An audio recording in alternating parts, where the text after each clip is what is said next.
All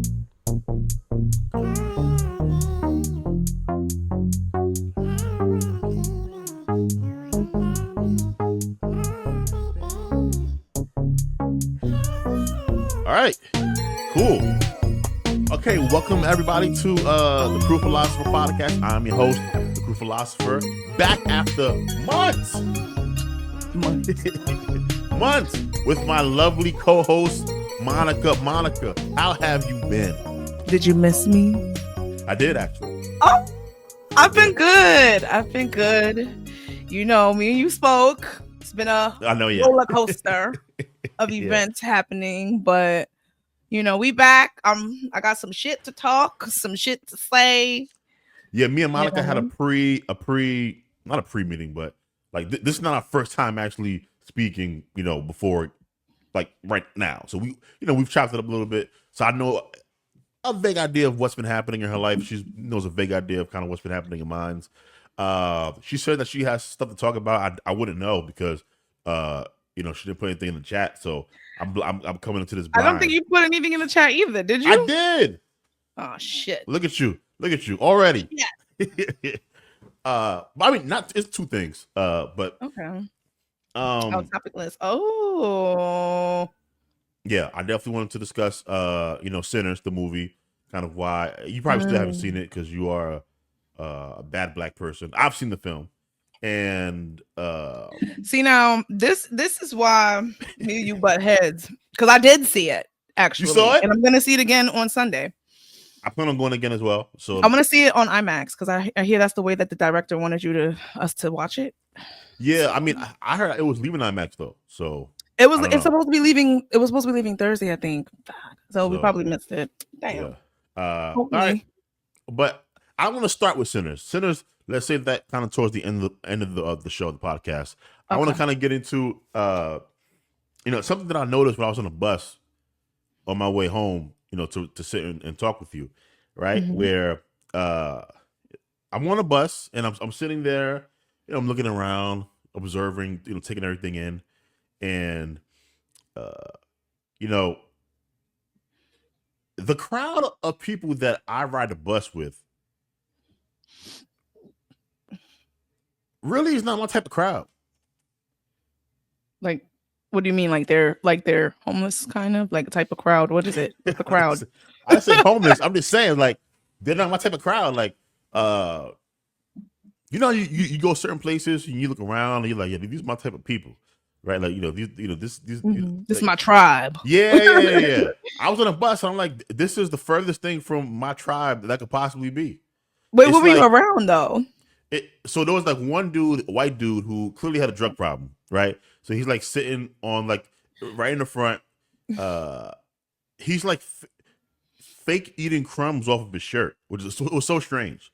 It was so strange, right? So he's doing that, clearly high on something, right? Then there was this, of course, black woman who was sitting across from him, right, with her baby and her carriage, right? But she got the carriage all up in the walkway. And I'm like, you're really going to sit in the front seat of the bus, have your carriage out there, blocking everybody, salud. You have that going on. Then I have some Africans behind me, salute to the Africans, salud again. Thank you. Kids sat right behind me, loud as hell. I'm gonna have my Air Max Pros on. I just put that noise canceling feature. But I was just like, this is a rough crowd. This is a rough crowd for me. You know what it sounds like? It sounds like you need to get out of New York, because I feel like living in New York, like every time you get on public transportation, it's a show. It's a shit show, and if you don't want to see that anymore, you gotta get up out of here. It is very much a shit show. You sound like allergies been kicking your ass, and they've been kicking mine too. Allergies has been holding my ass cheeks open and fucking me in the hole. See, you just always got to take it just like the next level. But no, it's whooping my ass clearly. Yeah. I've tried Claritin. I've tried Allegra. I've tried. I think that's it. I mean, Benadryl will work, but it's gonna put me to sleep, so I don't want to take Benadryl. I think my brother told me to try Zyrtec, so I might try that. Yeah, it's mostly like my nasal, so I use Flonase. It works. And then if it's really bad, I use Benadryl, but it's like closer to my bedtime. So yeah, that works. But then they have generic brands too. Like, yeah. Gotcha. All right. So enough pre-talk. Let's get into things that I really care about, that I want to talk about, and I want to start with saying I am here for the end of Barack and Michelle Obama. Oh yeah. I am rooting for it. I would like for Obama, to be set free and to go and marry the white woman that he really wants to be with. No, you fucking lying. He does. No, you he lying. Listen, he wants to be. Before he met Michelle, Barack Obama was like, I think he had a white girlfriend before Michelle Obama. Wait, so why do you say that they're breaking up? Am I behind on something? Because bring me up to speed. I didn't say that they're breaking up. I said they need to go ahead and break up already. Are they having marital problems? So, yeah, no, nobody knows, but they're behaving strange, right? So, for example, she didn't show up to Trump's inauguration. Obama did, but she wasn't there. All the other presidents had their wives with them, but of course, her, black but woman. Previous presidents, don't you think that previous presidents might have to be at the inauguration? Like, no, they do. What I'm saying is, all of the previous presidents were there, and they all have their spouses with them, except Barack Obama. But what if Michelle just didn't support Trump being in office? It doesn't matter. You bring your ass to the inauguration with your husband. Listen, we ain't gonna start that bullshit. No, we ain't gonna start that. It's your job. She wasn't the previous president. Her husband was. It's a bad look when Obama is there and his wife's not there. You think all those other women want to be there with their husbands? No. So Hillary was there. So if she don't want to be there, she don't got to be there. What if Barack was okay with that? You don't know. Even if he is, he probably was okay because he can't stand his lady anymore, right? So there's that. Wow. Right. First off, I want to say Michelle Obama is a brilliant Black queen, godly woman. And if she says she don't want to go to no goddamn inauguration, she don't got to go to no goddamn inauguration. For the record, I'm not saying that she has to go to the inauguration. I'm simply pointing out the fact that, she wasn't there. Now, Jimmy Carter's funeral. Again, all of the previous presidents were there. They all have their wives there, except for one person, Barack Obama. Well, see, here you go. Like, now she has the podcast that she hosts. Michelle Obama. She has the podcast that she hosts. It's a terrible podcast. Why is it terrible? Because it's Michelle. No, these people have no personalities. Like her, Meghan Markle, these celebrities were the worst thing that happened to the podcasting industry, right? Right. Like if we could have a separate conversation about what caused the fall of the podcasting industry, but she has no pizzazz, no personality. She is a celebrity because she was married to Obama when he was president, so everyone knows who she is. So she started a podcast and she brings people on. I think she had Tracy Ellis Ross on, and she had Taraji P. Henson on, and she's doing that stuff. But it's not compelling or interesting. You know what's crazy? I find Michelle Obama to be incredibly interesting. So we have different views there. Because... so you must have watched an episode of a podcast? No, I've never watched her podcast, but I'm going to now. Oh, thank you. Did you know it existed at all before right now? That's neither here nor there. Okay. See what I mean? Exactly. You ain't here. Nothing about this podcast. Ain't nobody going to be signing up to listen to Melania's podcast. Melania can barely speak English. Nobody wants to hear Melania talk. We want to look at Melania and objectify her. All right. Because Michelle is not a sex symbol. She's boring. I didn't say that. What are you doing? You might as well say that. No, she's boring because she's boring. But again, all of this evidence. So, when you ask if they have marital problems, we don't know anything about them having marital problems. But all these little clues, little nuggets, yes, they make people suspicious. And so what I'm saying is, Obama needs to get with the white woman that Obama deserves a white woman. he suffered through being president for 2 terms. Why does he deserve a white woman? Huh? Continue. No, what did you say? Don't. Why does he deserve a white woman? He was the first black president. So half black, half African, half okay. First half black president. Mm-hmm. He had to put up with so much opposition from the Republican Party when he was president. Where white women are. Mm-hmm. Mm-hmm. And he had to marry a black woman for his political future. I believe, without a doubt, Obama. I do. I believe Obama married. I believe Obama married Michelle because he had to marry Michelle. He would not have won in 2008 if he had a white woman on his arm. No way, no how, because black women be hating. Black women be hating? Y'all do be hating. And y'all would not have voted for Obama if he had a white woman on his arm. Don't tell that loud on this podcast right now. You wouldn't have voted for him. I would have voted for him just simply off the strength that he's black. White woman as a wife or not. Like, so I don't believe you, but assuming that you're telling the truth right now, be honest, Monica. Wow. Would you be the exception? Wow. what you mean, wow? You know what? There are rumors of Obama divorcing Michelle, but at the end of the day, like, there's nothing better than black women. And you Negroes think it's better on the other side. How? I mean, like, what's so good? Like, what's so good about the other side? Why does Obama need a white woman? Why he can't have an Asian woman? Why he can't have a Spanish woman? Why he can't have a Indian woman? Why gotta be white? Why can't be no other kind of brown or something? So, for the record, I didn't say that he needs a white woman. I said he deserves to have a white woman. Why does he deserve to have a white woman? Because that's kind of why what he don't wants. Deserve a black woman? Huh? I mean, he's already lived through that.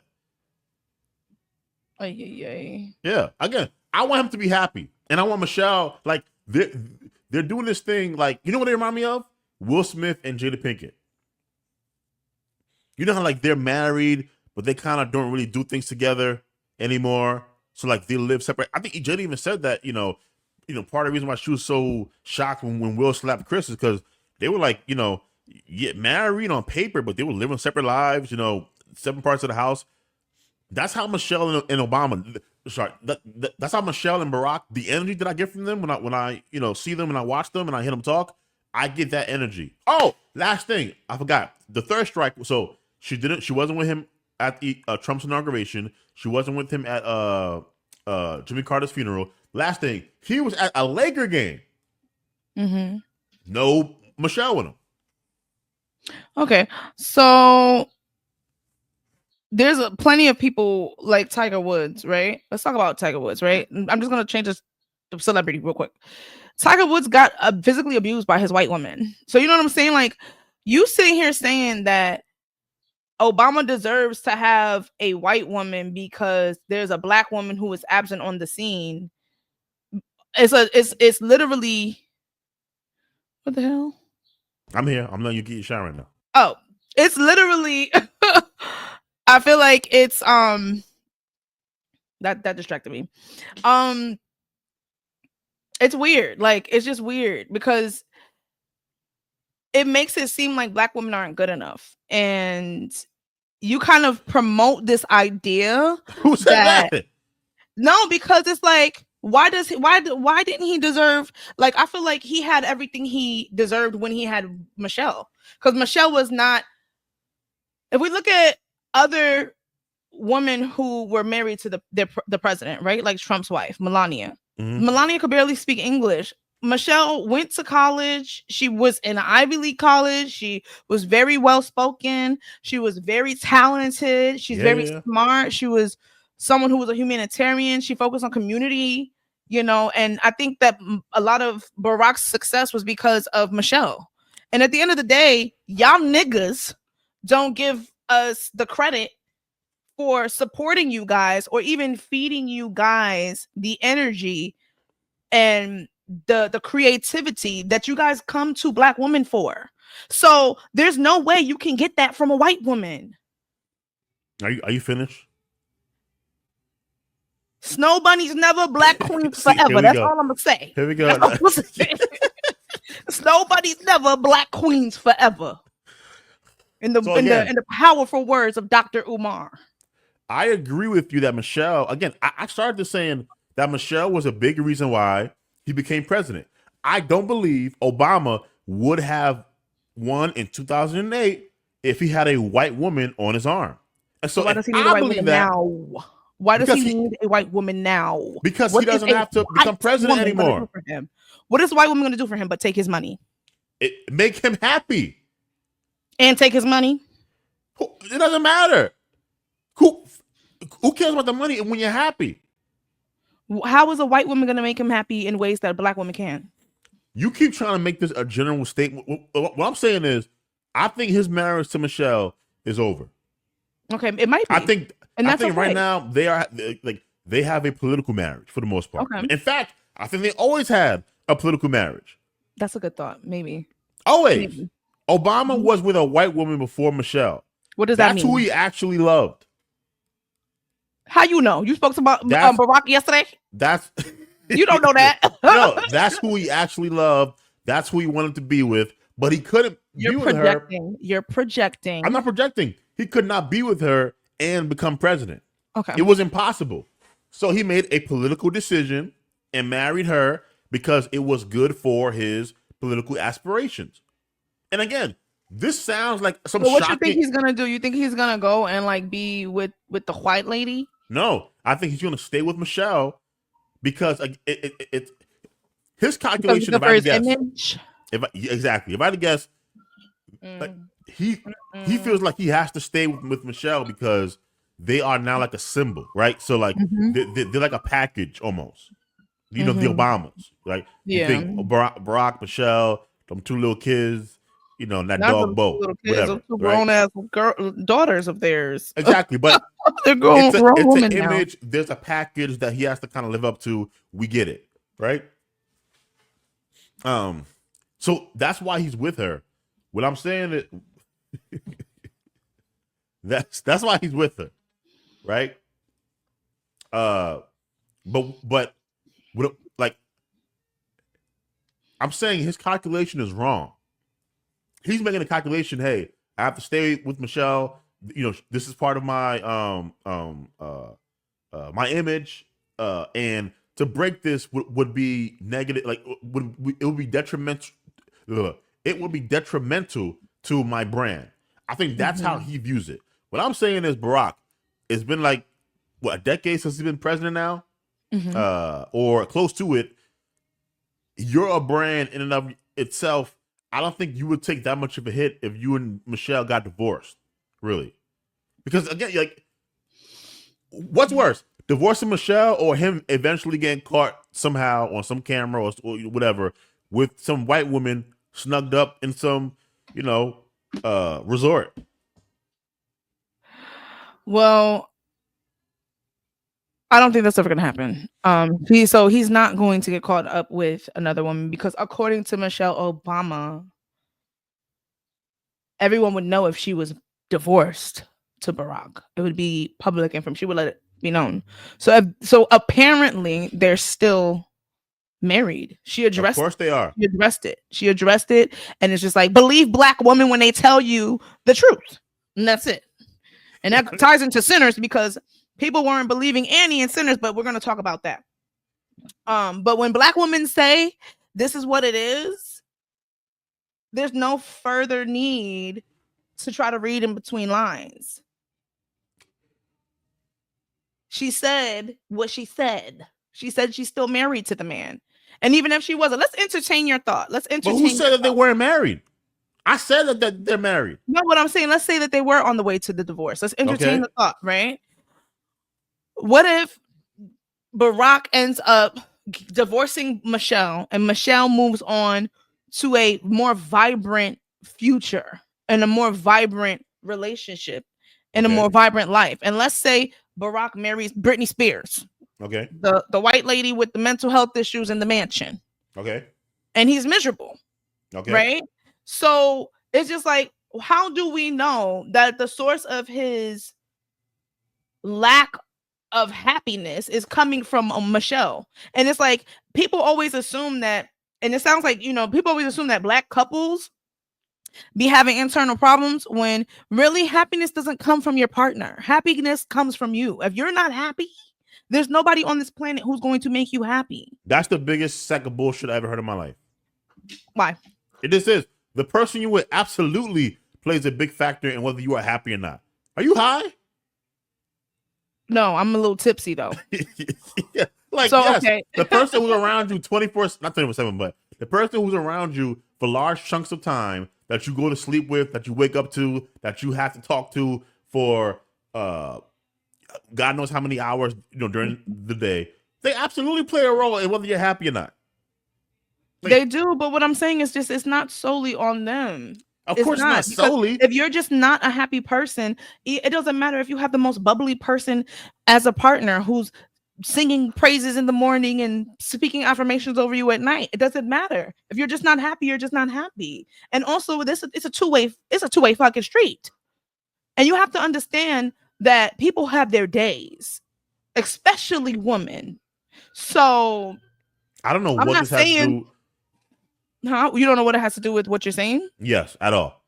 So what I'm saying is that it doesn't matter. You're saying it matters if you have a miserable ass partner. So like if I have a partner who is miserable, I'm not going to be happy, right?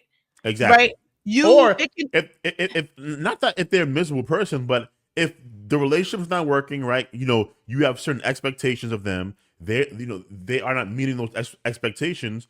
It's going to bring your happiness down, correct? Right. Okay. But also it's not you're like, even though you're experiencing that in that person, you can step out, go for a walk and do things that make you happy, come back. There's so much things that you could do to get someone back on track, because if someone's not happy, it's probably inside of them. It's not a you thing. Like, and the thing is, like, when you take it, yes, I understand that when you're in a relationship, a committed relationship with someone, you are spending a large amount of time with that person. I get it. But at the same time, it's like you don't have to embody the feelings that person is having, because those feelings belong to them. And I think a lot of the times people in relationships don't know how to separate someone else's feelings from their own, right? I could be your partner and help you through a hard time and still not embody the emotion that you're having right now. And that's what I'm trying to say. Understood. I just think for the scenario that I'm talking about with Michelle and Barack, it's not really an apples to apples comparison, simply because what I'm saying is they're from my vantage point, they are already, moving like a separate unit already. Not kind of showing up. What's wrong with it moving that way? Because they are two separate people with two separate destinies. Because they weren't moving that way before. They weren't moving that way before. Like, we could cut it. They weren't out there being this whole I'm gonna give each other space couple back when they were more in the political but at the same time spotlight. At the same time, Michelle is a bigger celebrity. She's a celebrity, and who's to say that Michelle doesn't have the gigs set up? She's a busy woman. She's pursuing the things that make her happy. She has a career for herself outside of her marriage. Let Barack free. Okay, so why does she have to be up on Barack's balls 24/7 for people to know that they are married? That doesn't work like that. No, I know what you're talking about. It's okay for them to be in separate spaces and still be married. I hear what you're saying. What I'm saying is there has been a shift in how they are moving publicly recently. That's my argument, right? You would have a better argument, Monica, if they were operating that way from the jump. Like private people. But I do have a good argument. You don't have a good argument at all. Did Michelle have a podcast when he was the president? No. Did Michelle have a book and a book club when he was the president? Was she doing all these? She was moving as a unit with Barack because she did not have all of these things established at that time of his presidency. 10 years later, she's the first. She was a previous first woman of the country, and millions of people fell in love with her. And now, who's to say she don't have her own destiny and her own life? And this is the thing: a lot of you niggas like to believe that because you are married to someone that they have to be on a leash, and you have to know exactly how far away it is that your partner is, or they have to be up underneath your left ball sack when you're doing things for yourself. And there's nothing wrong. There's absolutely nothing wrong with you being a successful man and having the things that you're doing. And there's nothing wrong with your wife being a successful woman and having the things that she's doing and coming together to be successful together. But if she has her own schedule, she has her own schedule. That doesn't have anything to do with a divorce. And she said out her mouth, out of her mouth that if they were divorced, that people would have known. So believe her. There's nothing else to dissect here. I rest my case. Damn, I'm out. This is, you know what's so crazy about this? Your argument would be a better argument if this was their position from the jump. Like, I'm acknowledging what you're saying, but Michelle has the podcast now. She's doing more things solo. She's kind of, focusing on what makes her happy. And more power to her. What I'm saying is Barack should set himself free. Why? Because they're already kind of breaking apart. Like, and again, this is my speculation that he's worried about the perception of the marriage dissolving. Because again, you're not going to convince me that Michelle Obama not attending the inauguration, not attending the death of the ex-president. She could have even come to you to a LA Clippers game. I think it was a Clippers game. A Clippers game?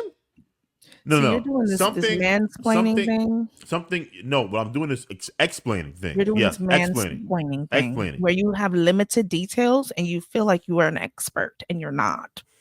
Kind of. Barack, set yourself free, brother. Set yourself free. You deserve it. Barack, hold on to your beautiful black. If there's anyone who deserves a snow bunny, it's definitely Barack Hussein Obama.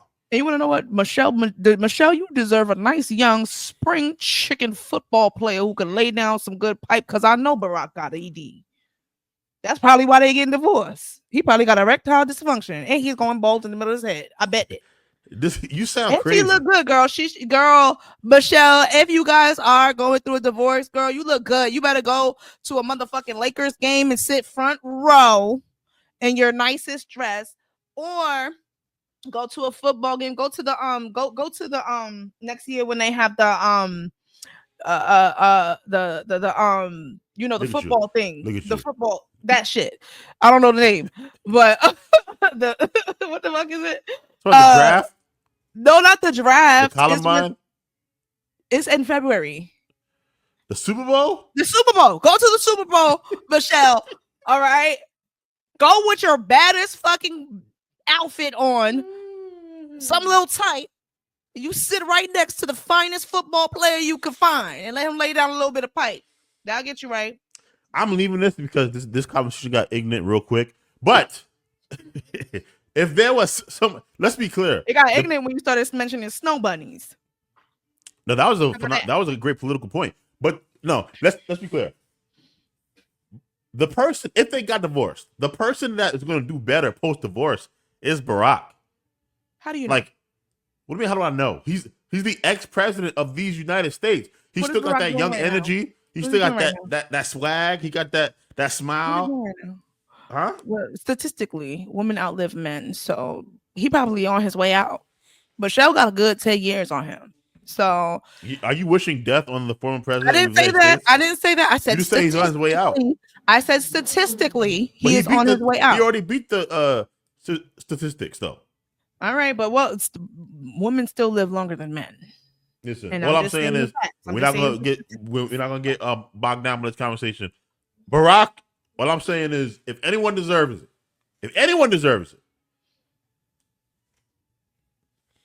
it's you, my brother.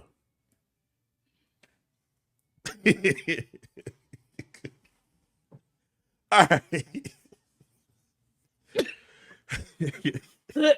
Yo, he deserves it. Sick. He deserves it. You make me sick, Jemiah. He deserves it. All right. All right. Sinners. what I really want to talk about. Sinners. I saw the movie. You saw the movie. It's taking the country by storm. Breaking records at the box office. Yep.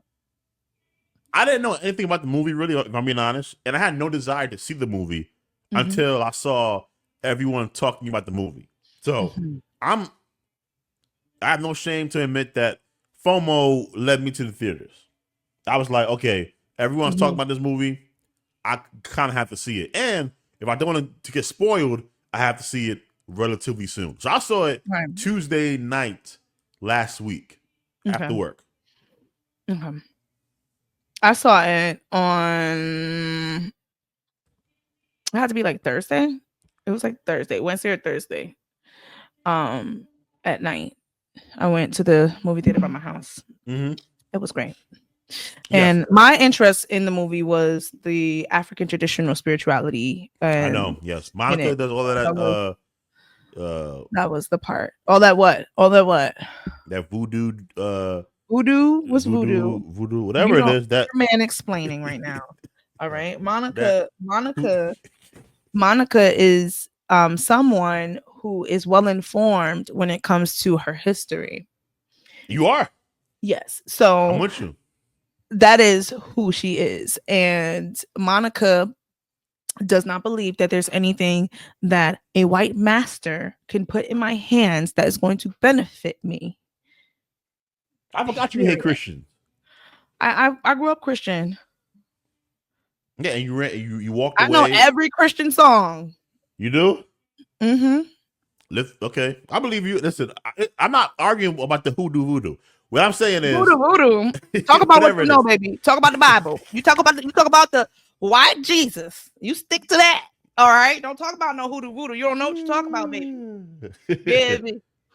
So okay, that was your highlight of the movie, all of that stuff. No, the highlight of it was also that the person who created the movie, I forget his name. He was Ryan Coogler. He had dropped this video of the film, and he was like so deeply interested in the process that he took with creating the film and how he wanted it to be. And like, you could tell this man is just like a genius about his talent. Very, yes, sir. That was, for me, was also a thing, because I feel like as a people, as a group, we have so much genius that is undermined. It's significantly undermined. So when this man who has like incredible genius about him, and also is well informed about a lot of other things, it's just like, okay, no, I need to see this. This is something that I needed. And I think a lot of people needed to see Sinners. I think a lot of people needed to see it. It was also a good movie. It had you at this end, at the edge of your seat. Like, it was historically correct. It was politically correct. It was visually correct. It was, it triggered emotions at many parts of the movie. The person who created it, Coogler, what his name is, fine as hell. Hey, but it was a good movie. He's married. He's married. Yes. Is she white? I thought you love black love. Is she white? Oh, she's not white. Black. Okay, no, she's black. Okay, I love that. Never mind. I'm sorry. So, but again, I enjoyed the movie. I didn't know anything about it. I saw it because I was afraid of being on the outside looking in, and as I was watching it, I really, really enjoyed the movie. So for me personally, I'm someone who's kind of hit or miss on Michael B. Jordan, if I'm being honest, right? Like, I watch some of his stuff and I'm like, why? His acting has been up and down for questionable. Me. Right? Yeah. Like, I watch certain things and I'll be like, oh, it's pretty good. I watch something else, I'll be like, this was horrible. Right? Yeah. Like, I didn't like his acting that much in Black Panther. Yeah, it was exaggerated. But I did enjoy his acting in the Fruitvale Station. That movie, I enjoyed it. How do you feel about him in Sinners, though? So Sinners, I really enjoyed the acting. after maybe the first 15 minutes, 20 minutes of the movie, right?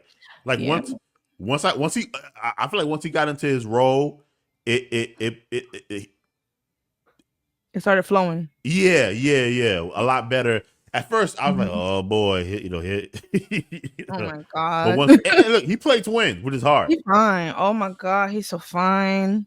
Michael B. Jordan. It has nothing to do with what I'm saying, but he played twins, which is very difficult to play twins. You're talking to yourself, right? Like all of those scenes when he's talking to his twins. He's doing two scenes at once, actually. He's talking to nobody. There's nobody standing there. Just a green, just him. You have to be a really talented actor to do that. Exactly. So I enjoyed that. I love the music. You know, I'm a big music guy. So if a movie has great soundtrack or great music, that's like halfway for me calling it a classic. So I enjoyed the music. You know, my favorite scene was when they were all in the barn or wherever. Whatever you call that the place. Juke joint. It was a juke joint. The juke joint. When they were all in there, and you know that boy is on the guitar. You know, somebody save me. Yeah, somebody save me. You know.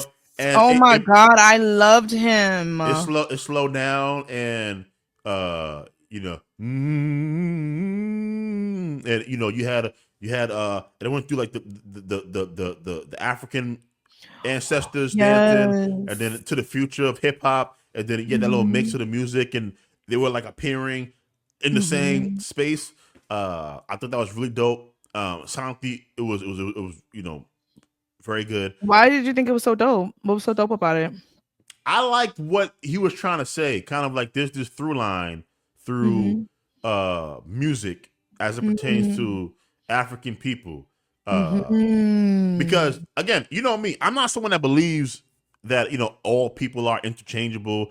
I believe that there are, you know, differences in certain ethnic and racial groups, right? Good and bad in all of them.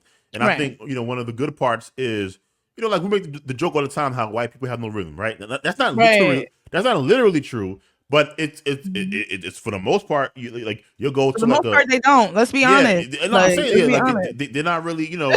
They don't. That's a genius though. Rhythm is a genius because it's a pattern, and pattern is probability, what white people call it, right? So we have geniuses. Rhythm is a genius. Yeah. I'm not gonna go say it's genius. I just think it's one of those things that, you know, that as a black person, for example, you know this. You could like you'll go and start singing a song, and you'll be shocked at how easy it is for people that are coming on a song and sound pretty good learning too, it, right? Like just a musical people. I do think we are kind of. Why is that not genius? I don't know if I would use the word genius. Like, why not? Because I don't think it's it doesn't require any type of genius to do. I think what I'm talking about is more so. It is genius. Monica, rhythm and catching on to things and catching on to patterns is a genius. And I feel like as a group, we tend to undermine how magical we are as people. And it's like, no, for real, like for real. And I just want to correct you really quickly because you're not correcting me. I am, because I'm sorry. You know, I'm not correcting you. I'm gonna be nice. I'm saying you're allowed to have your opinion. I'm allowed to have my opinion. And again, I really enjoyed that scene. That was my favorite scene too. I love that scene. And now let's get into some parts of the movie that I was like, this is not realistic, right? So, first part, where I'm like, I don't know about this. They're in the juke joint. I forgot his name. The big dude that was guarding the door. Cornbread. So Cornbread's guarding the door, right? He's guarding the door, and he has to pee. Right? So he takes his big ass. And remember, it's like in the middle of the night, whatever time it was. And I spent summers down south, South Carolina, right? Scary as fuck. When I know how dark it gets down there. Yeah, it gets very dark. Right? That movie didn't do the greatest job showing how dark it was because you literally wouldn't be able to see. Exactly. So you can't see shit. But then he had like a little light in the movie. He had a little light. Whatever. Who walks that far from the barn to pee? Right. What that black part person was I was like, that I don't know no black person that walks that far from a barn in the middle of the night to take a piss. All this wildlife out here? Hell no. You go find a spot close by but away at the same time, around the corner, and just whip it out. Shit, you go to the side of the motherfucking building and take a quick piss with somebody, because you have a dick. You could just whip it out, turn it to some niggas walk and pee. Exactly. So that's when I was like, okay, this is for the plot, right? They have to have him go out far enough so that he could get bit by these people, and then nobody's gonna know where he's at, and that's exactly what happened. So that was the first thing I was like, this is not that realistic to me, right? Second thing that wasn't really that realistic to me was that high yellow girl. I forgot her name in the movie. Angela. Joan. Yeah. Joan. What? Huh? Joan, the high yellow girl. The high yellow girl that was dating the twin. The white girl, Joan. She was mixed, right? Was her daddy half black, something like that? That's why I said That's high yellow. Not mixed. Mixed is when you have a black parent and you have a white parent. She was white. Listen, whatever. High yellow, whatever her name was, white, high yellow. White. When she first saw, I'm not going in any order, but when she first saw the twin at the train station and she was talking all freaky like that in public, I was like, who would do that back then? What you say? Like you never know. I feel like they was nasty back then. Not a high yellow person like her though. About a Negro back then? No, hell no. Listen, they used to them white ladies was going in them barns raping the fucking. I'm not disagreeing with that. What I'm saying is talking like that so loudly, and I was like, I don't know about that, right? So that was nothing. I was like, she was around a whole bunch of black people. There was no white people around her in that scene. It was mostly black people. I got you. It's like this. I don't know. You don't have to be secretive because there ain't no white people like surveilling her. Again, but I get it. I'm like, why you don't know? Because back then, like it would be like on the hush. Like yes, I don't believe a high yellow woman would be screaming from across the railroad tracks that he stuck his tongue in my pussy so hard. So whatever she said, I was like, oh my god. That man had her whipped. He was sticking it in there good or something. Cause So that's that was. She went over there just for him. That's what it seems like. Her mom passed away. Like your mom just passed away. You said your mom just passed away, and you over here looking for this man who stuck his tongue in your coochie. He must have stuck it really well up in there. Yeah. And I'm outside looking for him. I'm like, well, all right. So that was another scene. I was like, I don't know. What other scene when I was like, I don't know. The fight scene. So the fight scene. Okay. So if you remember, the Asian lady let them all come in the barn, which selfish as a motherfucker. Whatever. I didn't like that. But I had a conversation with one of my friends about that one part. And she's a mom. And she was like, listen, if somebody tells me they're about to go kill my fucking kid and I have to get the fuck out and fight, I'm gonna do what the fuck I have to do. Fuck it, because I have to go get my kid. But I'm like, because you're gonna die, and then tomorrow your kid is gonna be unprotected because you ain't gonna be here. You leave them. She could have just left, but she couldn't because she was gonna just die. That's what I'm saying. So I'm not buying this whole, my child is out there. I gotta go help my baby. Well, take your ass. Said, come the fuck in, motherfucker. I was pissed because everybody died because that bitch. Yeah. I'm sorry, guys. We're gonna spoil this. You should have did a disclaimer. We're gonna spoil the fuck out of this. It's been more than a week. They'll be fine. All right. But that's not the scene I'm talking about. Once they came in, I thought that was like, when you look at the amount of people that there were and all of the vampires, no way, like any of them escaped at all. But none of them did survive. They all died. They did. The boy survived. The guitar, somebody save me. He survived. That's it. And Michael, he died. He died. Hold on. He survived, but he ended up dying. That's what I'm saying. He should have died in the barn. Like, he should not have survived those vampires. But if he died in the barn, he would not have been able to save Sammy. I know. Again, I don't like that stuff. So like when I watch a movie, why you don't like it? I don't like like plot points that show up, but they show up not because they make logical sense. It's just so that you can get to the, you know, another. But you gotta think about it. They only have about 2 hours to make a story make sense. So there's shit that you have to take out. Like, listen, I'm with you. I'm just talking about things that I'm like, you know. And again, I still like the movie, so this is not going to keep me from like watching it again or you know talking about how good it is. I'm just talking about you know the parts that I was like, this is not. You know, the part pissed me off. It was that part where Sammy's married girlfriend, that he was eating out. Yes. When they were passing around that fucking garlic. And this bitch said no. I was like, bitch, it's a fucking crisis. Why the fuck you ain't gonna eat the fucking garlic, bitch? Like, I would have been in there fucking mad. Yo, I would have been in there so mad.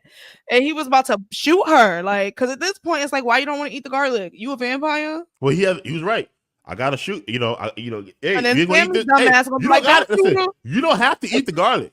But guess what? You ain't gonna stay with us if you don't eat the garlic. Period. Like, I wasn't even mad at him for that. Because that part, and you want to know what's crazy? I feel like when you never know what you're gonna do when you're in a crisis. Like there were some dumbass fucking decisions they were making off of feelings. Like, why the fuck did Stack or Smoke or whoever he was leave his brother inside of the fucking house when he couldn't deal with the reality? Very intuitive and very spiritually connected and aware, was like, he needs to be outside. And this is the thing. This is the shit with you men. You guys don't listen to Black women. Yeah. You guys don't listen to Black women. And he said he needs to be outside. And this dumbass is so tied to his emotion to his brother who is dead. He's like, no, he can stay inside.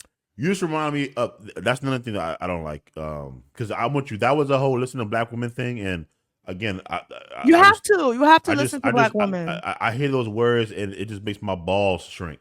And another thing that I didn't like. This reminded me. You an asshole. Yo, you an asshole. Oh my god. He fucked that lady in the voodoo house. What's wrong? I was watching that like. What's wrong with that? Hell no. What you mean? No. Why not? No.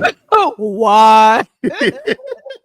Why not? She probably has some good pussy. No. That is. I was like, what kind of crazy person would do that? Why is it a crazy thing to do? That gotta be like disrespectful to somebody. You gonna just bend her over? He bent her over in the voodoo shack. I'm like, look at her. She was a siren. She was what the African spiritual community would call a siren, because she was a beautiful Black woman who had African roots. And one thing, she was actually my favorite character in the movie. And she was my favorite character in the movie because she was very connected with her intuition. Like, her intuition was her compass. It was her moral compass. And every time that she relied on her intuition, she was right. If you notice in the movie, everybody was consulting her because she was like putting two and two together quicker than other people, to where everybody had weapons because it was because of her. So I'm with you, but that wasn't intuition. That was knowledge. Intuition. It was knowledge and intuition. Because think about it. You grew up Black, right? Obviously. So we all know that if you don't know somebody, when you go home and your parents are working and they're like, the doorbell rings, you don't answer that fucking door, right? Okay. We've all had those moments as kids. So we all know that there is, for me, there's a kind of like this rule in our community where it's like you kind of don't really speak to who you know. And that moment when she was at the door and Cornbread came back and shit was hitting the fan. Wait, why are you laughing? Because that scene was wild for a couple of reasons. That scene was wild. When Cornbread came back, he went off. Oh my God. Because he was trying so bad to like convince them to let him in. And I'm got somebody again. This is what I'm saying. And her intuition told her, she was like, why don't you just walk through the door? But that's what I'm saying. She did the thing big ass could push everybody over. She did the thing that I'm happy that, because I always get frustrated when I watch movies and people don't make that obvious point. I'm like, just bring his ass in. Like something. So this is something that Black women tend to do. What are you talking about? Listen. So you know how, like you said just now, inside of movies, people don't make rational decisions like that. Yeah. It pisses you off. But the thing is, when we do make rational decisions, like, oh, this don't feel right. This don't feel right. It don't sit right with me. We shouldn't be doing this. We should be going this way and not that way. For some reason, I feel like I shouldn't walk through the park today. Let me walk the other way. And the thing is, when we say things like that, you guys don't believe us. Hold on. Because you're conflating two things. Again, her commentary about cornbread coming in wasn't based off of intuition. It was intuition. No, let me finish. Monica, I gotta get a chance to speak. I gotta get a chance to speak. All right. Okay. You didn't allow me nothing. It wasn't though. Here's why. What she did was called logical deduction, right? She had a feeling earlier that, okay, I saw what happened with the other twin that got bit, right? So and this was after they already started to remember the white folks already came, playing that song, pick your car, right? And they do that stuff. So when he would not just step back in after they saw, oh my God, these are vampires or whatever, right? It wasn't intuition. She knows that vampires it's part of the whole lore. You have to invite them into the space, right? Like they can't come into a house unless they're invited in. So it wasn't intuition. She was making like a logical deduction. Oh, he's not coming in here because he's no longer cornbread. This is a vampire. But so he didn't. He looked perfectly normal, like cornbread. No, so I understand. But again, they already had a vampire incident. So she's like, "Oh, okay, cornbread. Where you coming from, right?" So my question is, why didn't anybody else do that? Why was it her who did the logical deductive reasoning? Because and this is the thing. Okay, you guys tend to write off something that is brilliant in another person who is black. Oh my God. Okay, because we didn't give Annie the credit that she deserved. She put two and two together very eloquently. She got garlic water to throw on him, because if she didn't get that garlic water, they all would have died when he was inside. You know what I'm saying? So she threw the bones. The moment, so the part that stood out for me for Annie was when she threw the bones, and she was like, all right, she read the bones, and she's like, all right, there's a good chance I'm not gonna make it tonight. She's like, don't let me turn into one of them. I know. She was able to put two and two together. And my thing is, everybody was consulting her. Like, if you notice, it was like an air of people, even though we demonize what she was doing, she had valid information to survive. I got you. We don't have to get stuck on this point. I understand, right? We do gotta get stuck on this point because you don't get it. Well, no, I just don't agree. Again, she was like the shaman woman, right? And so when vampires are out here acting up, yes, you listen to the shaman lady. That's common sense, right? Why is that common sense? Because she knows what the fuck she's talking about. So how come is it that it's weird to have sex with her in her home? No, how come is it that what she's doing is demonic? She knows what she's talking about. But who said what demonic at the same time? No, because it's only not crazy anymore because we see the vampires. If there ain't no vampires, why was it ever crazy? Why is it crazy when you're surviving because of her? But why is it not? Why is it crazy when she's just living her fucking life? We don't know that you're surviving because of her. That's the point that I'm making. Like, they wouldn't have survived if it wasn't for her. No, you have to listen to what I'm saying. I feel like I'm saying stuff and it's going into one ear out the other.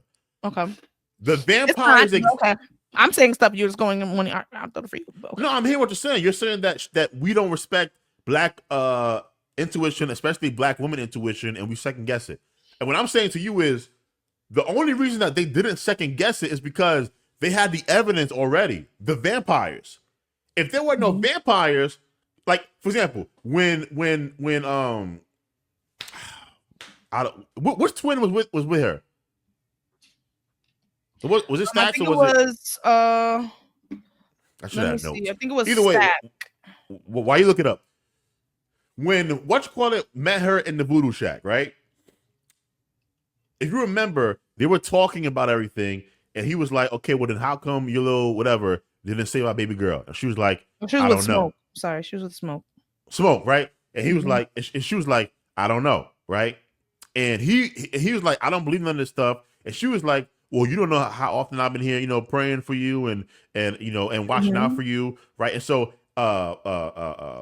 we never got an answer for why the baby didn't survive. No, whether or not this voodoo stuff worked, because it worked sometimes, and other times it didn't work, right? Like, okay.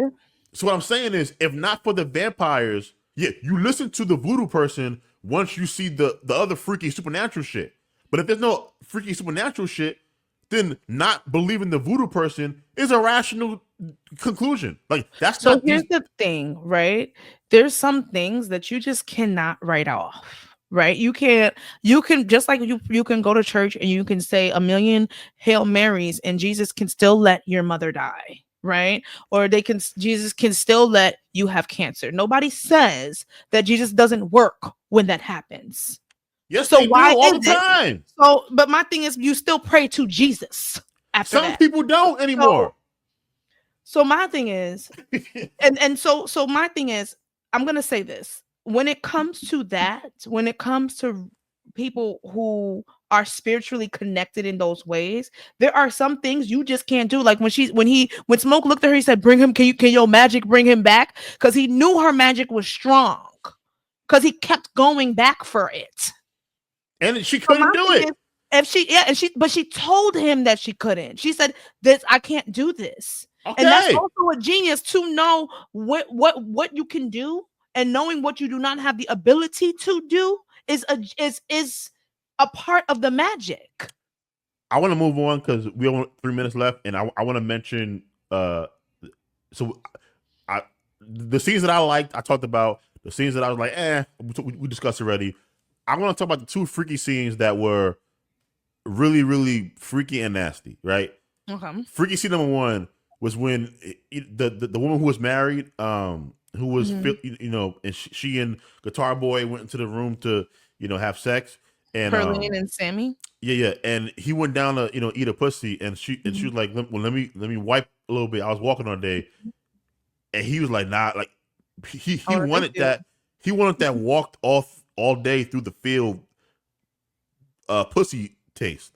That was nasty. Pheromones. That was disgusting. It's called pheromones. That was nasty, and I don't care how bad. Do you know what pheromones are? I know what they are. I don't care how good of a guitar player he is. That was nasty, right? So that's scene number one. Scene number two. Why was it nasty? Wait, I want to know why it was nasty. She was walking through the field all day long. So niggas walking through all day and still stick dick inside of people's mouths. That's different.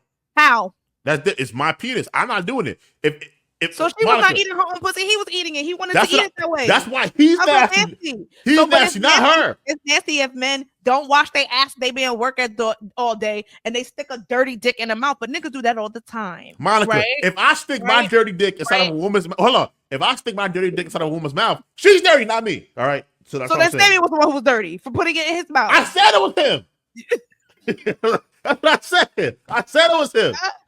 All right. Second scene that was nasty was when Vampire Girl, when she got her man in the room and they were making out. Before she bit him, I don't know if you saw this. She spit in his mouth. And I watched that. That's freak shit times 100,000. I was like, oh. It was a long one, too. You want to take a little spit in your mouth? Just a little. I know. No. It was it was a long one, too. It was like one of those. Like he had his mouth. It was like that gooey spit. He liked that shit though. He loved it. I know. I was like, this is it. Out of all the gore shit, I was like, this is nasty. And so those two scenes.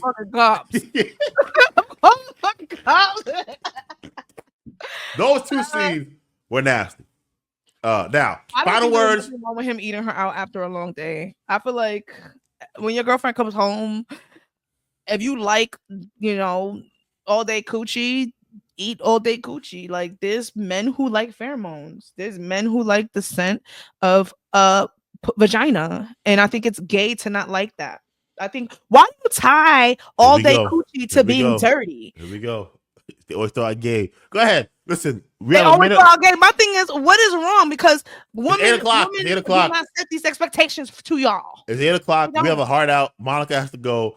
Thank you for our rushed sinners a crazy review. I would love to hear your thoughts on it. Everyone who's listening and watching. As always, Monica, if you have any plugs, please speak now or forever hold your peace.